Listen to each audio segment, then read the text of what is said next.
Hello नमस्कार दोस्तों, मैं आपका दोस्त बीएल आपके अपने YouTube channel all in one with BL पर आपका स्वागत करता हूं। दोस्तों, मुझे आशा है कि आपकी दिवाली अच्छी तरह से मनी होगी। सभी को मेरी तरफ से एक बार पुनः दीपावली की बहुत बहुत शुभकामनाएं।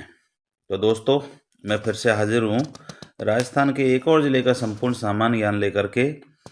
आज हम देखते हैं उदयपुर संभाग का सलुम्बर जिला। चलते हैं आगे और सलुम्बर जिला में क्या क्या है संपूर्ण जानकारी इसकी हासिल करते हैं। आपकी स्क्रीन पर राजस्थान का मैप और राजस्थान के मैप के अंदर देखते हैं कि आपका सलुम्बर जिला है कहाँ पर। तो सलुम्बर जिला के लिए मैं आपको थोड़ा जूम कर देता हूँ मैप को, ताकि आपको क्लियर हो जाए। देखिए, आपका दक्षिणी भाग के अंदर ये आपका एक छोटा सा प्यारा सा जिला है। ये है आपका सलुम्बर जिला। और सलुम्बर जिला की सीमा किसी दूसरे राज्य के साथ नहीं लगती है। इसका मतलब ये एक आंतरिक जिला हो गया, अंतर्वर्ती जिला हो गया है। और जो राजस्थान के अन्य जिलों के साथ में सलुम्बर की जो सीमाएं लगती है, तो आप देख लीजिए, मैन यहाँ से हो गया उदयपुर। उदयपुर के बाद में आपका चित्तौड़गढ़, चित्तौड़गढ़ के बाद आपका प्रतापगढ़, और प्रतापगढ़ के बाद आपका डूंगरपुर। तो इन 4 जिलों के साथ भी सलुम्बर की सीमा लगती है।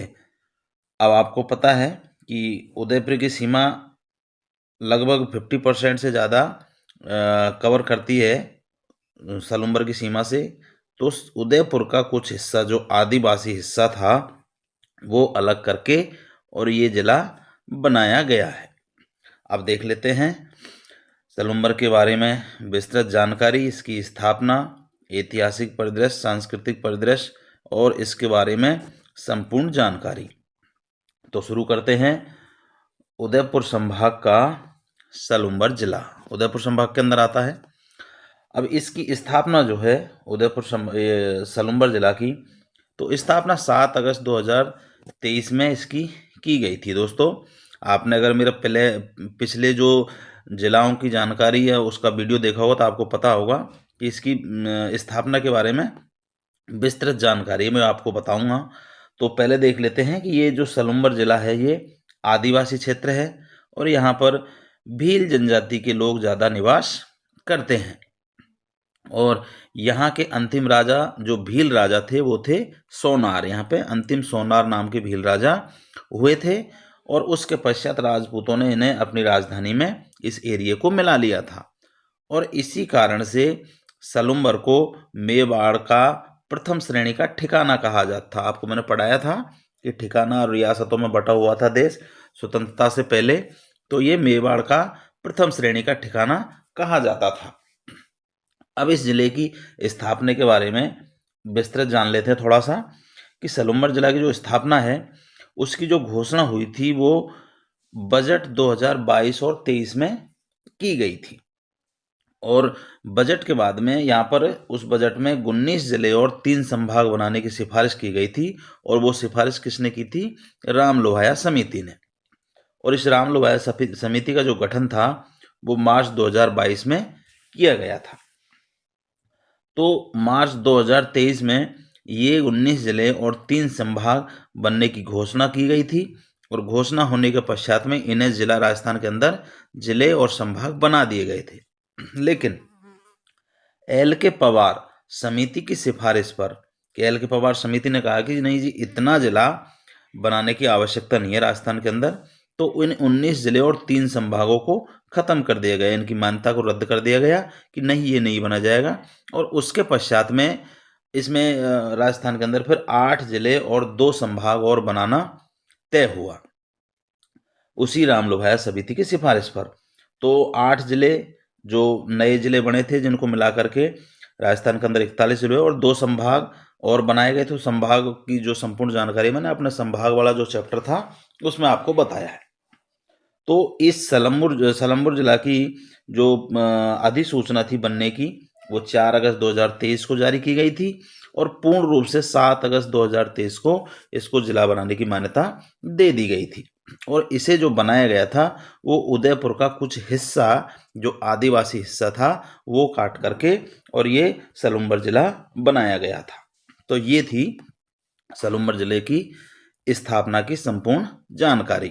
अब देख लेते हैं कि यहाँ पर भौगोलिक परिदृश्य में क्या है। तो भौगोलिक परिदृश्य में सलूम्बर राजस्थान का एक आंतरिक जिला है। मैंने अभी आपको मैं मैप में बताया था कि किसी भी दूसरे राज्य या देश के साथ में सलूम्बर की सीमा नहीं लगती, ये सिर्फ राजस्थान के अंदर आता है। तो आंतरिक जिला है और ये अरावली क्षेत्र का हिस्सा है। इसका भौतिक प्रदेश क्या है? ये अरावली क्षेत्र का हिस्सा है। यहाँ पे वर्षा 60 से 90 सेंटीमीटर होती है। जलवायु यहाँ पर आर्द्र पाई जाती है और कोपेन के अनुसार यहाँ की जलवायु है AW। आप दोस्तों, मैंने आपको बताया था कि कोपेन के बारे में भी मैं हर जिले की जानकारी में बताता हूँ कि डॉक्टर व्लादिमीर कोपेन ने जलवायु वर्गीकरण के लिए एक प्रणाली बनाई थी। उसे कोपेन जलवायु वर्गीकरण प्रणाली कहते हैं। और इसके अंतर्गत संपूर्ण जलवायु को 5 भागों में बांटा था, जिनमें से 4 भाग की जो जलवायु है वो राजस्थान के अंदर पाई जाती है। और उनमें से जो सलूम्बर हमारा जिला है उसकी जलवायु है AW का मतलब हो गया उष्णकटिबंधीय आर्द्र जलवायु। इसके पश्चात यहाँ की वनस्पति देख लेते हैं। तो वो सागवान वनस्पति और सालर वन, यहाँ पर सागवान वनस्पति पाई जाती है और सालर वन भी पाए जाते हैं। यहाँ की मिट्टी लेटेराइट है। तो लेटेराइट मिट्टी है तो आपको पता है लेटेराइट मिट्टी मतलब मक्का की फसल अत्यधिक, फसल यहाँ पर रबी और खरीफ और मक्का की फसल अत्यधिक होती है। लेटेराइट जहाँ मिट्टी है तो मैं सोच लीजिए आप मक्का ज़्यादा होती है। इसके पश्चात यहाँ का सांस्कृतिक परिदृश्य देख लेते हैं। तो यहाँ पे एक मंदिर है, इडाना माता का मंदिर, और ये इडाना गांव के अंदर स्थित है। और इस माता को, जो इडाना माता है, इनको अग्नि की देवी भी कहा जाता है। तो इडाना माता का मंदिर है और ये इडाना गांव में इन्हें अग्नि की देवी भी कहा जाता है। एक थी यहाँ पर हाड़ी रानी सलह कंवर हाड़ी रानी, ये क्या थी? बूंदी की राजकुमारी थी। और सलूम्बर के जो रावत थे रतन सिंह जी, उनकी पत्नी थी और इन्होंने अपने पति को युद्ध में जाते समय अपना सिर काट कर दिया था। देखो, इसके पीछे एक कहावत है या इतिहास में इस तरह के तथ्य मिलते हैं कि जो रावत रतन सिंह थे वो युद्ध में जा रहे थे, लेकिन अपनी पत्नी स्नेह के कारण ये युद्ध में जाने से कतरा रहे थे, कि मतलब अपनी पत्नी को छोड़कर नहीं जाना चाहते थे। तो पत्नी ने ये चीज़ देखा, मतलब जो सलह कंवर थी उन्होंने ये चीज़ देखी कि भाई मेरा पति युद्ध में जाने से कतरा रहा है। तो इन्होंने अपना सर काट करके और थाली में सजा करके रावत रतन सिंह के सामने रख दिया था कि इस संदेश के साथ कि आप मेरे से मोह ना करें और युद्ध में जाए और मेरा सर आप साथ लेके जाए। तो ऐसी ऐसी वीरांगनाएं राजस्थान के अंदर पैदा हुई है। अब यहाँ पे देख लेते हैं झील। तो एक झील है यहाँ पर, वो झील है राजसमंद झील, फेमस झील है, प्रसिद्ध है, आपने पढ़ा होगा इसके बारे में कई बार। तो ये झील जो है एक पठार है यहाँ सलम्बर के अंदर, वो है लसाड़िया का पठार, और उसके पश्चिम में ये झील है और झील के पूर्व में पठार है। ये याद रखना है कि लसाड़िया झील के पश्चिम में जयसमंद झील है और जयसमंद झील के पूर्व में लसाड़िया का पठार है। ये पठार क्या है? बहुत ही कटापटा हुआ है क्योंकि यहाँ से अनेक नदियाँ निकली है, इसलिए इस झील को और नामों से भी जाना जाता है। एक इसको देवर झील कहते हैं और दूसरी इसको जलचरों की बस्ती भी कहा जाता है। और देखते हैं इस झील के बारे में। यह राजस्थान की सबसे बड़ी कृत्रिम में बनाई हुई मीठे पानी की झील है और इसका निर्माण जो है गोमती नदी पर किया गया है और वो किया था महाराणा जयसिंह ने, जो किया था 1685 से 1691 तक, और इसी कारण से इसका नाम जयसमंद झील पड़ा था। इस झील पर 7 टापू है, 7 टापू हैं यहाँ पर, और इन टापुओं पर भील और मीणा जनजाति के लोग निवास करते हैं। और इन 7 टापुओं में से जो सबसे बड़ा टापू है उसका नाम है भांगड़ा। सबसे बड़ा टापू का नाम क्या है? भांगड़ा। और सबसे छोटे टापू का नाम है प्यारी।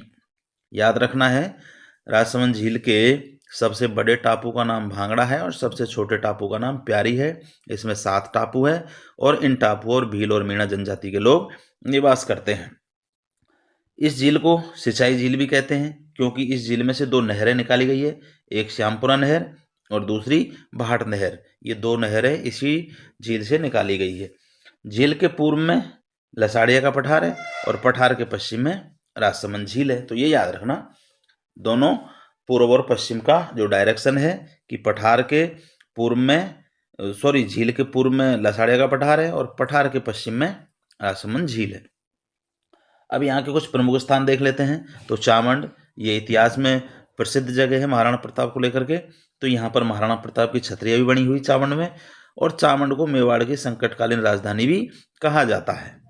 बजट 2024-25 में चामंड एरिया में महाराणा प्रताप टूरिज्म सर्किट बनाने की घोषणा की गई सरकार द्वारा, और इस टूरिज्म सर्किट के अंदर हल्दी घाटी, चित्तौड़गढ़, चामंड और उदयपुर, इन सारे हिस्सों को शामिल किया जाएगा। चामंड महाराणा प्रताप की राजधानी भी हुआ करती थी प्राचीन समय में। जब महाराणा प्रताप का शासन चलता था उस टाइम पे इसकी ये राजधानी भी चामंड हुआ करती थी। एक स्थान है यहाँ पे बारडोली। बारडोली क्या है? चामंड और बारडोली ये दोनों ही जगह जो है सलम्बुर के अंदर है। सराड़ा जगह है यहाँ पे, सराड़ा सलम्बर में सराड़ा जगह है उसमें है, और इसके बीच में महाराणा प्रताप की जो छतरियाँ बनी हुई है वो इन दोनों चामंड और बारडोली के बीच में बनी हुई है। इसके अतिरिक्त और देख लेते हैं, यहाँ पर एक जेल है सराड़ा जेल, और ये सराड़ा जेल अंग्रेजों के समय की है, ब्रिटिशकालीन जेल है, मतलब अंग्रेजों के समय की ये जेल है। और यहाँ पर मेवाड़ प्रजामंडल भी है, और इस जेल को राजस्थान के काले पानी की जेल कहते हैं। कौन सी राजस्थान की काला पानी की जेल कौन सी है? सराड़ा जेल कहा जाता है, अंग्रेजों के समय की ये जेल है। यहाँ के प्रमुख व्यक्तित्व देख लेते हैं, जो महापुरुष यहाँ पैदा हुए थे। एक यहाँ पे हुए थे भूरेलाल भैया, यहाँ के क्रांतिकारी थे ये भूरेलाल भैया जी, और इनको इसी जेल के अंदर बंद किया गया था। 1857 क्रांति में ये शामिल थे। एक यहाँ पर ठाकुर केसरी सिंह है, जो 1857 की जो क्रांति थी उसमें यहाँ के जो राणा थे, यहाँ के जो राजा थे, वो अंग्रेजों का साथ दे रहे थे। लेकिन क्या है, केसरी सिंह ने उदयपुर के जो महाराणा थे उनका आदेश मानने से मना कर दिया कि मैं अंग्रेजों का साथ नहीं दूंगा, और आदेश की अवहेलना करके जो हमारे स्वतंत्रता सेनानी थे 1857 क्रांति के, उनके साथ जाकर के मिल गए थे। तो ये महापुरुष भी यहाँ पर पैदा हुए थे और यहाँ के रहने वाले थे। तो दोस्तों, हमारे सलम्बुर जिले का ये था सामान्य ज्ञान। छोटा सा जिला है, छोटा सा ही थोड़ा सामान्य ज्ञान है। आपसे रिक्वेस्ट है कि चैनल को सब्सक्राइब कर लें, लाइक करें, कमेंट करें और अपने दोस्तों के साथ शेयर ज़रूर करें, ताकि इस जानकारी का लाभ उन लोगों को भी मिल सके। दोस्तों, आपको फिर से एक बार दीपावली की बहुत बहुत शुभकामना है। अब मुझे दीजिए आज्ञा, फिर हाजिर होता हूँ राजस्थान के एक और जिले का संपूर्ण सामान्य ज्ञान लेकर के। तब तक के लिए नमस्कार, धन्यवाद।